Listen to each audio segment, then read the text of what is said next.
नमस्कार मित्रांनो, लग्नानंतर वर्षभरातच या मराठी कपलच्या नात्यात आला आहे दुरावा.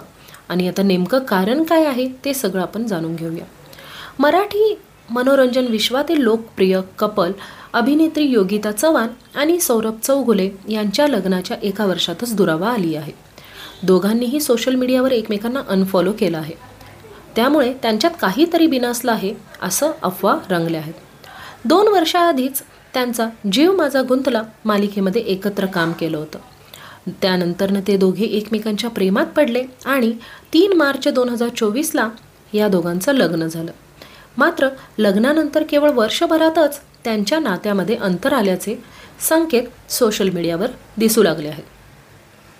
योगिताने तिच्या इंस्टाग्राम अकाउंटवर सौरभसोबतचे काही फोटो हटवले आहेत. तसेच सौरभने नुकत्याच आपल्या घराच्या सजावटीचा फोटो शेअर केला, पण यामध्ये योगिता दिसली नाही. आता या बदलामुळे नेटिझन्सना कपलमध्ये काही बिघडलं आहे का असा प्रश्न पडला आहे. दरम्यान या चर्चांवर दोघांनीही अद्याप काहीही अधिकृतपणे सांगितलेलं नाही. पण योगिताने इनडायरेक्टली असं सांगितलेलं आहे की मला पर्सनल गोष्टी शेअर करायच्या नाही आहेत.